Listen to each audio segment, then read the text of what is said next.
All right, Hart, really appreciate it. I know it's been a crazy summer, and we got like a week till the season gets going, so I'm sure your time's crazy. So I really appreciate it. Thanks for having me. Yeah, absolutely. I guess let's just start with what was this summer like for you guys there at Puckpedia? Really exciting summer. I mean, so the site launched in 2018. We've been growing pretty steadily, but obviously with the big news this summer, it was like a big shot in the arm and a lot more attention. And it's a great opportunity for people that had not yet checked us out to come check us out, and for people that have been following us for a while. With the more attention, it allowed me to put more resources into it and build out the development team. So I'm excited to build out a lot more features, which we've already done and continue to do. So yeah, it's great for people coming for the first time and people that have been on the site for years, seeing all of a sudden we're adding things a lot faster and responding much quicker than in the past. So it's been a great summer so far. What was the traffic uptick like that first 24, 48 hours after all the announcements were starting to come out in regards to Cat Friendly? Yeah, it was a big boost. It was like like a free agency day, kind of several days in a row at different points of when the initial report came out, and then when they went offline. So yeah, it's been great, and yeah, I think there's still a lot more room to grow. There's still a lot of people that, especially in the summer, they're not maybe checking out all the hockey information yet. So excited as we get into the season for people that have not yet found us or figured out where to go for this stuff, this type of information, to come see Yeah. us. And I think we have a lot to offer. Hart, for you, what was it that made you want to get into this side of it? I mean, like your site is such an incredible resource for people like me. What made you wanting to get into that side of it and the meticulousness of it, and like you said, needing to be the speed with with players trade or sign somewhere else? What was kind of your driving force to starting Puckpedia? Well, ultimately, when I started it, I was really interested in salary cap and contract information. I found at the time that some of the sites that were out there were a little intimidating for more of a casual fan. It was hard for people if they weren't familiar with it, to come in and find what they were looking for. And I also found that a fan had to flip between a bunch of different pages, like one place for the contracts, one place for advanced stats, one place for injury news. And then also they were sort of like static. You could just look at the information, but they weren't super interactive. And so that was the original goal, was basically build a site that I wanted to use, that had everything in a way that my friends could go on there and find it easily. A place where I didn't have to jump around to different sites. So we had the contract information, but also basic advanced stats, injury news, latest transactions. Yeah. Added in the agent information, which is something that I was interested in, and then the interactive features, which are things we've added in recent years. So that was really what went into it. And ultimately, like in the salary cap era, fans sit around. The most common conversation between fans is they think they're smarter than the team's GM, right? They want to talk about the moves that they would make, and you can't really do that without knowing the salary cap picture, knowing how much players' cap hits are. So the two guys that are sitting around arguing, we want to just give them a good resource to have the right information to make their arguments. Well, it's funny you say that, because one of the things I was going to say next is your site is much more visually pleasing and interactive. I feel like is a great word. I was going to ask about that, but that sounds like it was kind of at the heart of all of it and kind of like the driving force behind it. Yeah, that was definitely like part of the original goal. Like I was really interested in this information, and before launching the site, I was sort of the go-to person in my circle that people would ask, and I would refer them to different places to look it up, and they would say, "Oh, I don't really get it," or "It's complicated," or "It's a little hard to find." So I wanted to make it so it was certainly meet the needs for people that are really into this information, but also more casual fans that just want to know, what is Nathan MacKinnon get paid this year, right? And just be able to find it in a way that's appealing. And we launched in 2018, and over time, styles change and evolve. So we actually did a full site redesign that launched in March this year. So it has a whole different look and feel than it did for most of the years, which obviously good timing. I'm glad we got that out of the way before before a lot of people were checking us out for the first time. But yeah, definitely with the redesign, having had the site live for quite some time at that point, learn some lessons in terms of navigation and what types of visual elements work. So this is kind of like version 2 already, and we continue to keep tweaking and moving things around and playing with layouts. So there's more to come. Yeah, like you said, the good timing on that. Yeah, exactly. What's maybe a tool or a feature of Puckpedia that you really like that maybe not a lot of people know about, or is going to be something new for a lot of folks who, like you said, are maybe using the site for the first time this year? Well, so part of our mission is to make put the fans in the GM's chair and let them Mhm. act like a GM. And so one of the things that I think is really cool, we added in the spring a former analytics director for the Coyotes, Matt Perry. He contributed some models, and we built out a draft pick value calculator and a cap relief Wow. calculator. So these are tools that all the teams have. When you see at the draft or leading up to the draft, teams are trading picks for picks.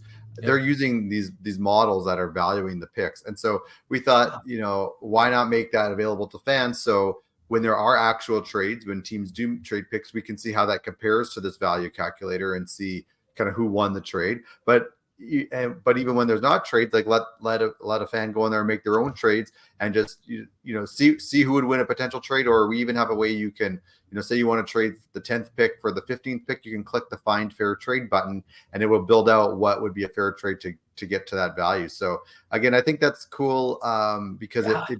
that's something that all the teams have, and so now the fans should have that in front of their fingers and their eyes as well. I'm going to be honest with you, Hart. I did not know about that feature, and you just contributed to a lot of my time. Like I'm going to be spending a lot of time in my week Perfect. just messing around with what you just talked about. No, Perfect. that's great because again, that is, I've used PuckPedia in the past. You've always been great. You and I have communicated, on Twitter before, surrounding trades and things like that. But I've definitely used it way more in the last 6-7 months than I had in the previous years.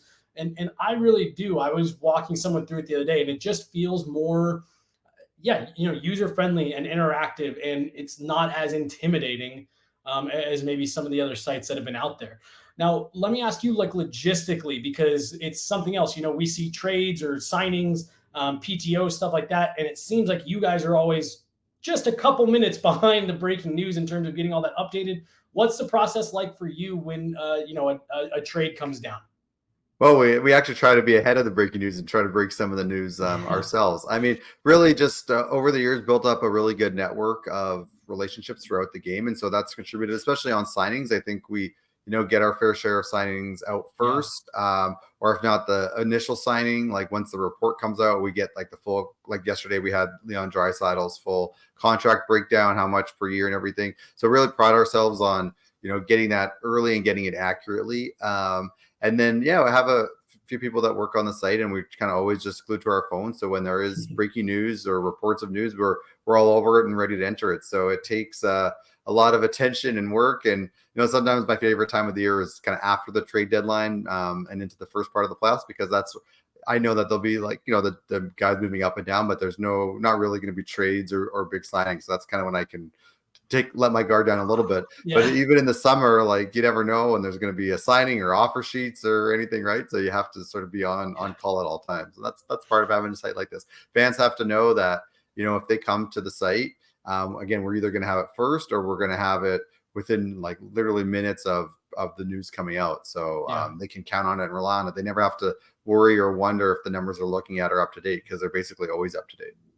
No, I mean, honestly, again, doing my line of work, we use your site as a massive resource, and part of that reason is because we know that by the time we're finding out, you guys have either already fixed it, or like you said, you guys are the ones who broke the news. So, it's massively helpful for us. Obviously, cat friendly was a big juggernaut in this space. Is there any do you guys feel any pressure now that there's more eyeballs on you guys, or are you guys just having fun with this and loving the fact that hey, we're now in this situation where we are the go-to? I would say both, like definitely having fun and like in a lot of respects, like keeping the site updated and entering the trades and signings. It's the same amount of work, whether when I first launched the site and it was my parents and my friends on it, or 7 years later we have millions of people on it. It's the same amount of work. So it's certainly fun that that work is being seen by a lot more people. But there's definitely pressure, and I would say like it's a big opportunity. It's just like it's no different than a player, gets promoted in the playoffs to the first line, right? And it's an opportunity, but you got to perform. And so, that's why in the last couple of months now, I've really added to the team a lot in terms of development resources, especially. We took a development pipeline of things we wanted to build that was probably 1 to 2 years out, and we're trying to condense it down into like 2 or 3 months, and we've already crossed off a lot of things off the list in the last few weeks, and a lot more to come. So yeah, it's certainly it's a lot of work and a lot of time and a lot of energy, but it's rewarding to see that there's a return on it, and people are seeing all of our hard work now. Geez, you just said that it was originally your friends and family, and now there's millions of people visiting the site, I'm sure, every day. Just real quick, did you ever think that was going to happen when you were launching the site, or was that always the hope, or did that ever cross your mind? Certainly the hope. I mean, it was a lot of work to get it built out and launch. Yeah. But you never know, right? You build something and you just hope people will come. And like I said, the original philosophy was build a site that I would want to use, and then let's just hope that other people feel the same way. And that's still, we take a lot of feedback from fans and users and even people in the game. And I take that in, but and a lot of it still is just like when I'm on the site and I'm looking at stuff just as a fan, or people in the game are asking me my opinion on things, what feels like it should be there, what information is missing, what do we need, and that guides a lot of it. And again, certainly with more attention, we get a lot more feedback, and that's super helpful. It's helped us prioritize what things we wanted to add. Most of the things that people request are certainly things we had on our list, but it's a super long list, so the feedback helps us figure out what should go first versus 20th. And also just there's little things that need to be spotted, little issues or errors, and again, a lot more people checking out, things like when there's two guys with the same name that have played hockey, can cause issues or things like that. And it's just good to have a bigger community now taking a look and helping us grow and perform well for them. That's awesome. And this is probably the last one I got for you.